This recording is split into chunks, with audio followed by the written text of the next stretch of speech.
Mi nombre es Rafael Olea Franco, soy profesor de tiempo completo del Colegio de México y estoy de visita en el Colegio de San Luis como parte de la Cátedra Calvillo para impartir un curso breve sobre la literatura de la Revolución Mexicana, en particular de su primer periodo.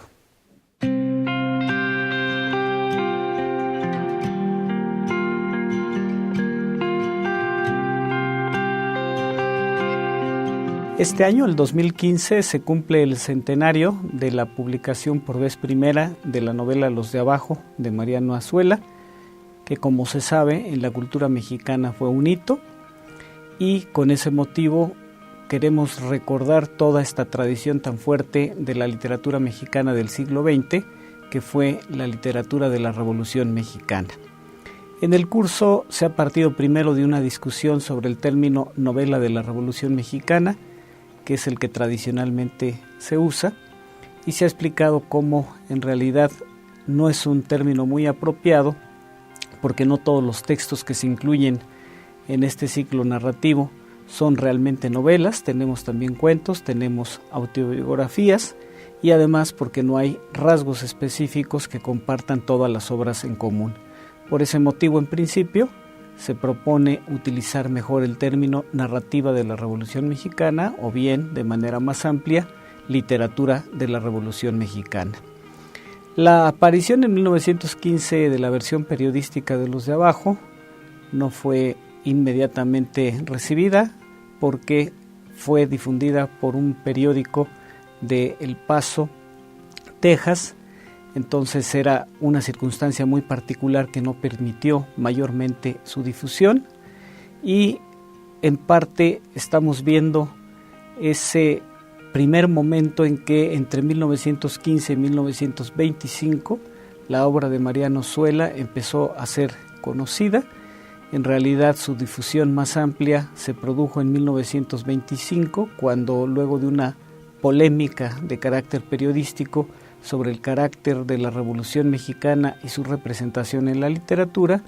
hubo quienes dijeron que una de las novelas más destacadas en esta línea era Los de Abajo, de Mariano Azuela. El periódico El Universal Ilustrado la publicó en 5 entregas en ese año de 1925, y entonces tenemos su repercusión prácticamente 10 años después de que tuvo una primera difusión. En el curso estamos viendo algunas de las obras claves del periodo fundamental, el inicial y muy fuerte, entre 1915 y 1925. Primer lugar, y en segundo, del 25 al 35. Entonces tenemos, luego del arranque inicial de ese conocimiento mayor de la novela de Azuela, la difusión de una gran parte de literatura de la Revolución Mexicana que apareció en periódicos y revistas, y que se fue acumulando hasta convertirse en obras completas, como fue el caso en 1929 de La sombra del caudillo, de Martín Guzmán, que fue publicado de forma episódica en periódicos, o bien de la novela de 1931 Vámonos con Pancho Villa, de Rafael F. Muñoz. Asimismo, otras obras que a veces no se piensa que en primera instancia estén en el canon, como lo son los relatos que forman el libro Cartucho, Relatos de la Revolución en el Norte de México, de la escritora Nelly Campobello, que sin duda es una de las mujeres que se dedicaron a la literatura de la Revolución de manera más destacada. Por otra parte, tenemos una gran cantidad de cuentos que en cierta medida empezaron a ser difundidos incluso por los concursos que realizaron los periódicos nacionales para que se elaboraran cuentos de la Revolución Mexicana, o bien, en la última parte de este breve curso, representaciones de carácter autobiográfico, como La oración del 9 de febrero de Alfonso Reyes, que si bien quedó sin publicarse en vida del autor, fue una obra que se conoció póstumamente, fue escrita precisamente en la década de 1930, o bien un texto amplio, extenso, de carácter autobiográfico, como lo es el Ulises criollo de José Vasconcelos. Asimismo, quisimos introducir en el curso 2 películas de representación de la Revolución Mexicana, que son películas destacadas por otra parte en la cinematografía nacional, como lo fueron el caso de la película Vámonos con Pancho Villa de 1935, la primera superproducción nacional cinematográfica, o bien la película de La sombra del caudillo, que se filmó en 1960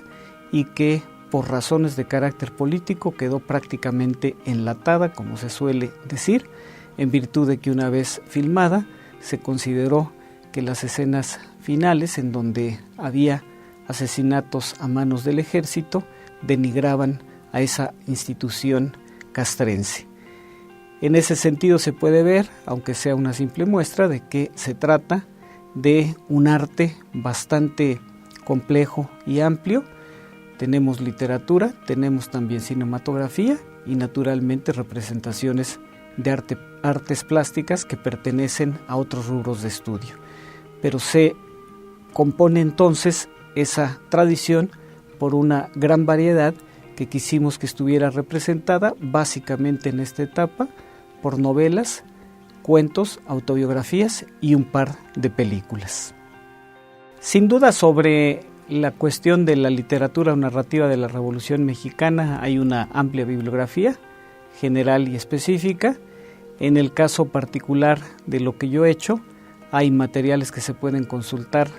mediante los medios electrónicos y una síntesis de mi propuesta está en la nueva revista de Filología Hispánica del Colegio de México, que por fortuna ya es accesible mediante internet, y entonces ahí se puede ver cómo yo discuto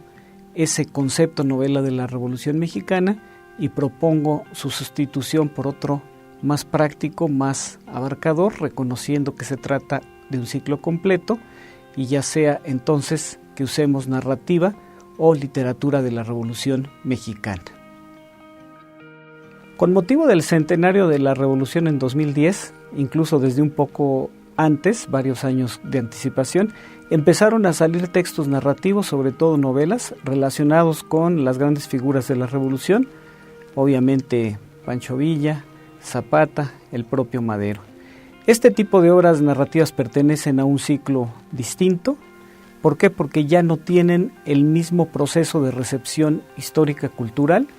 y desde una perspectiva interna, es decir, de análisis de las obras, se podría decir que una posibilidad es que se considere que el ciclo narrativo de la Revolución Mexicana como tal tenga un cierre en el texto que lo parodia, que es la novela Los Relámpagos de Agosto de Jorge Ibargüengoitia en 1964, en donde retoma todo ese modelo de la novela de la Revolución Mexicana, que tiene una parte épica respecto de la construcción de la heroicidad de sus personajes, y lo convierte en un texto burlón, de farsa, donde no hay grandes sucesos de armas, y por lo tanto, en ese sentido, la idea desde dentro sería que, al igual que se considera, por ejemplo, que Don Quijote es una parodia de las novelas de caballerías y que ya después de eso no pueden escribirse novelas de caballerías del mismo modo, acá sostendríamos que no hay ya, por lo tanto, novela de la Revolución Mexicana una vez que Jorge Ibargüengoitia ha hecho la parodia. Eso no significa, naturalmente, que no se puedan escribir novelas con ese tema, y se podrán escribir siempre. En literatura y en general en el arte no hay nada absolutamente cerrado, pero lo que sostengo es que se trata de un ciclo narrativo que tiene ya un cierre, porque no se reciben igual las obras. Por ejemplo, las que referí de 2010 están ya en un contexto memorístico, de efemérides, de construcción de otro tipo de imágenes literarias y artísticas.